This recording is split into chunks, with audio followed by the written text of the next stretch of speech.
ফিরে এলাম। এবার আমরা কি করব? কৃষিবিদ পটল তুলবা, থেকে পটল সম্পর্কে, পটল চাষের পদ্ধতি সম্পর্কে আমরা শুনবো। জি কোন ভাইজান আমরা একটু শুনি। ধন্যবাদ। সুপ্রিয় চাষি ভাই বোনেরা, আমরা এতক্ষণ আমাদের বেতার ঢাকা কেন্দ্র থেকে প্রচারিত সংবাদ শুনছি। আমরা আবার অনুষ্ঠানে ফিরে এসেছি। জি, একটু আগে আমরা তেল ফসলের উপরে আলোচনা শুনেছি, বিশেষ করে তিল, যেটি আমাদের একটা বলা যায় যে প্রাচীন তেলের তেলের ফসল। জি বাপদাদার আমল থেকে আমরা চাষাবাদ করে আসছি এবং আমরা জানি যে তেল ফসল হিসেবে তিলের যথেষ্ট গুরুত্ব রয়েছে। জি উপকারিতা। যাক, আমরা এখন সবজি একটি সবজি সম্পর্কে জানবো, যেটি উপস্থাপক মহোদয় বললেন পটল। আসলে পটল অত্যন্ত জনপ্রিয় একটি সবজি আমাদের দেশে। যে কোনো খাবারের সঙ্গে পটল আমরা খেয়ে থাকি, বিশেষ করে ইলিশ মাছ ভাজি, তরকারি হিসেবে, ভাজি হিসেবে খেয়ে থাকি আমরা, পোলাও ভাতের সঙ্গে খেয়ে থাকি বিভিন্ন ভাবে।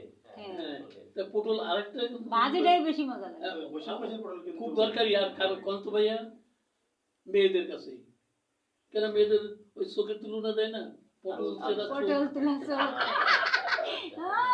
তাও জানো। সুপ্রিয় শ্রোতা মন্ডলী, এটি মূলত একটি গ্রীষ্মকালীন সবজি।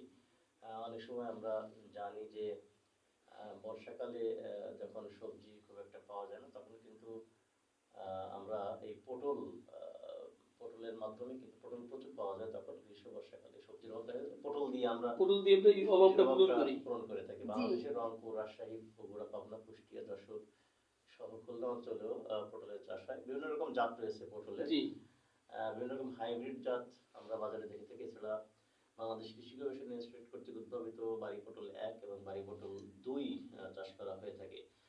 পটল মূলত কাণ্ড এবং টিউবারের মাধ্যমে বংশ বিস্তার করে। শাখা কলমের ক্ষেত্রে পরিপূর্ণ কাণ্ড ব্যবহার করতে হয়। এরপরে হচ্ছে শিকড় থেকে এই পটলের গাছ আবার নতুন করে জন্মে, তবে রোপণের আগে পটলের শিকড় গজিয়ে নিলে বেশি ভালো হয়। এটা বংশবিস্তার পদ্ধতি। মূলত উষ্ণ এবং আর্দ্র জলবায়ু পটল চাষের জন্য সবচেয়ে বেশি উপযোগী, তবে বন্যামুক্ত হতে হবে, পানি এবং বন্যামুক্ত হতে হবে। মেলে 10 মাটি এই পটল চাষের জন্য উপযুক্ত। রোপণের সময় আমরা অক্টোবর থেকে নভেম্বর অথবা ফেব্রুয়ারি থেকে মার্চ মাস আমরা বেছে নেব পটল চাষের জন্য। পটল চাষের অক্টোবর মাসের আগে জমি করা সম্ভব যদি কেউ চাষ করতে চায়। পটল চাষের জন্য প্রথমে আমরা মাটি ভালো করে চাষ দিয়ে নিব। জমিকে প্রায় 4 থেকে 5টি চাষ দিব এবং মই দিয়ে মাটি জুট করে বেড পদ্ধতিতে পটল চাষ করলে পটলের ফলন ভালো হয়ে থাকে। সাধারণত একটি বেড 1 থেকে 1.5 মিটার চওড়া হয় এবং বেডের মাঝামাঝি 1 মিটার থেকে 1.5 মিটার বা 2 হাত থেকে 3 হাত পর মাদায় চারা রোপণ করতে হয়। এক বেড থেকে আরেক বেডের মাঝে 75 সেন্টিমিটার রাখতে হবে নালা রাখার জন্য। মাদা বা পিট তৈরি করে এই চারা রোপণ করতে হবে। প্রতি ইটের দৈর্ঘ্য আকার হবে দৈর্ঘ্য 50 সেন্টিমিটার, প্রস্থ 50 সেন্টিমিটার এবং গর্ত হইতে হবে 40 সেন্টিমিটার। নালা 75 সেন্টিমিটার, মাদার থেকে মাদার দূরত্ব 1 থেকে 1.5 মিটার এটি রাখতে হবে। আর গাছের দূরত্ব 7 থেকে 10 সেন্টিমিটার, গভীরতা 50 সেন্টিমিটার। এইভাবে দিতে হবে। মোথার সংখ্যা প্রায় 10,000 হেক্টর জমিতে। স্ত্রী গাছ প্রতি 10টি স্ত্রী গাছের জন্য 1টি পুরুষ গাছ অবশ্যই লাগবে, কারণ পরাগায়নের একটা ব্যাপার রয়েছে। পরাগায়নের ক্ষেত্রে একেবারে সঠিক পরাগায়নের ক্ষেত্রে সুষ্ঠু সঠিক 10% পুরুষ জাতের গাছ লাগাতে হবে এবং এসব গাছ ক্ষেতের সব অংশ সমানভাবে ছড়িয়ে দিতে হবে। পটল দীর্ঘমেয়াদী সবজি ফসল, এই জন্য মে মাস থেকে ফসল সংগ্রহের পর প্রতি মাসে হেক্টর প্রতি যে আমরা যে সার ব্যবহার করবো 18 KG urea, 25 KG TSP, 14 KG MOP প্রয়োগ, এতে ফলন বেশি হবে। তবে স্বাভাবিকভাবে যে সারের ডোজ আমরা সাধারণত কৃষকদের মাঝে পরামর্শ দিচ্ছি সেটি হলো মাদা প্রতি 1 কেজি গোবর সার দিতে হবে, 250 গ্রাম খৈল জি 100 গ্রাম ইউরিয়া, 170 গ্রাম টিএসপি, 130 গ্রাম এনওপি, 20 গ্রাম বোরন সার এবং 150 গ্রাম জিপসাম সার জি। রোপণের সময় প্রয়োগ করতে হবে। আর সেপ্টেম্বর থেকে অক্টোবর মাসে ফুল ধরা কমে যায়, তখন মাদা প্রতি 500 গ্রাম গোবর সার, 70 গ্রাম ইউরিয়া, 90 গ্রাম টিএসপি এবং 100 গ্রাম এমওপি সার প্রয়োগ করতে হবে। জি পটল লতানো প্রকৃতির উদ্ভিদ, তাই এগুলো মাটির উপরে কিংবা খড় বিছিয়ে উৎপাদন করলে গায়ে সাদা সাদা ফ্যাকাশে হলুদ বর্ণের হয়ে যেতে পারে। জি এতে তার বাজার মূল্য কমে যেতে পারে। তাই মাচা দিতে হবে সাধারণত 2 ধরনের, জি আনুভূমিক মাচা এবং রশি দিয়ে তৈরি উল্লম্ব মাচা। জি পটল টোটালি জলবদ্ধতা সহ্য করতে পারে না, পানি সহ্য করতে পারে না, তাই জি। বৃষ্টি বা সেচের অতিরিক্ত পানি নিষ্কাশনের ব্যবস্থা ওই যে নালা নালা থাকবে, নালা দিয়ে সরাই দেবো পানি। পরাগায়নের ব্যাপারটা একটু বলি। পটল হ্যাঁ, কর। পরাগায়নের জন্য খুবই উপযোগী একটি ফসল। আমি একটু আগে বলেছি 10 ভাগ পুরুষ গাছ জমিতে সুষম দূরত্বে থাকলে অধিক পরাগায়ন হয়। পরাগায়ন না হলে ফল শুকিয়ে মারা যায়। পরাগায়নের সময়কাল হবে ভোর 5টা থেকে সকাল 8টা। জি পুরুষ ফুল সংগ্রহ করে ফুলের যে রেণু আছে স্ত্রী ফুলের গর্ভমুখে লাগিয়ে পরাগায়ন পরাগায়ন করতে করতে হবে। হবে। এছাড়া পুরুষ ফুলের পরাগরেণু পানিতে মিশিয়ে ড্রপার দিয়ে এক ফোঁটা করে দিয়ে, হ্যাঁ মফিজা তো এটা করে। গর্ভমুখে লাগিয়েও ভালো ফল পাওয়া যায়। জি পুরুষ ফুল স্ত্রী ফুলের 15 থেকে 29 দিন পর জন্মায়।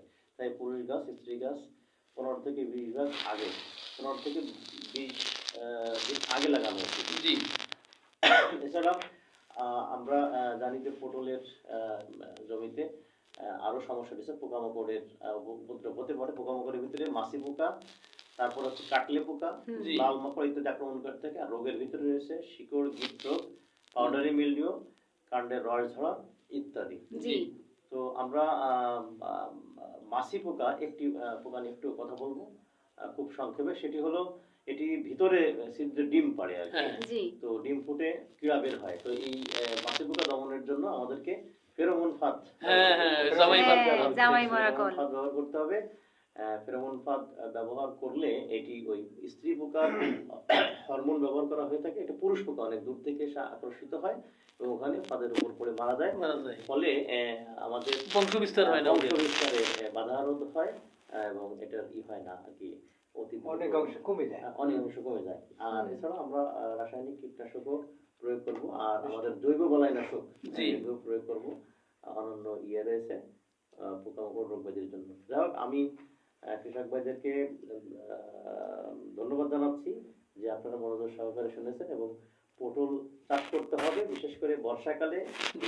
এই সময় অন্য ফসলের যথেষ্ট কমতি থাকে। আমাদের এই পটল চাষের মাধ্যমে ওই সময় আমরা ফসলের মানে সবজির চাহিদা অনুযায়ী আমরা এই করতে পারি। আমরা এতক্ষণ পটল চাষ সম্পর্কে জানতে পারলাম কৃষিবিদ জনাব মিজান মাহমুদের সঙ্গে, এবং তিল চাষের উপকারিতা, তিল চাষের উৎপাদন বৃদ্ধি এ সম্পর্কে আমাদের বললেন কৃষিবিদ মোহাম্মদ আব্দুল সামাদ। জি তাহলে এবার আমরা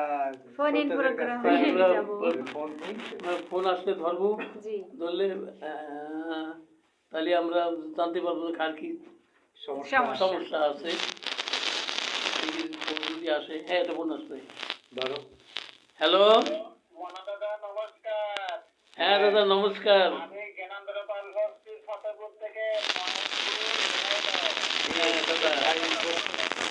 হ্যাঁ আমরা সবাই ভালো আছি, আপনি প্রশ্ন করেন।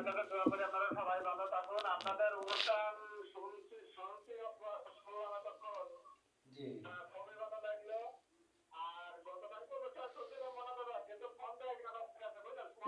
হ্যাঁ ঠিক আছে দাদা। আজকে কোনো প্রশ্ন আছে? সবাই কম আমাদের।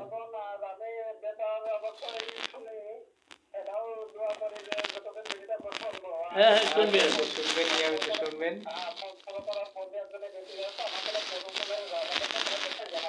আচ্ছা ধন্যবাদ দাদা আপনাকে। সাথে থাকুন। হ্যাঁ না, ব্যাপার হচ্ছে কি উনি তো নিয়মিত শোনে, তাহলে আজকে দুটো বিষয় উনি জেনে গেলেন। প্রশ্ন না করলেও চলে, জানা তো যাচ্ছে। আরেকটা ফোন ধরো। হ্যালো, হ্যাঁ ভালো, কে বলছেন ভাই, কোথা থেকে বলছেন? কমলের দা।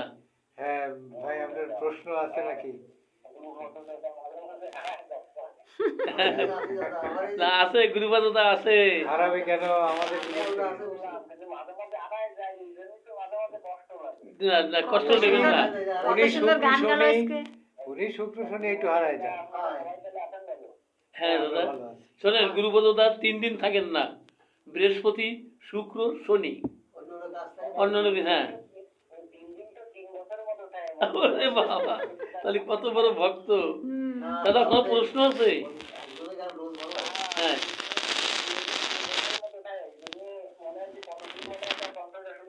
আচ্ছা ঠিক আছে, আপনার কথা শুনলাম। এখন আপনার কোনো প্রশ্ন আছে কোনো বিষয়? এই যে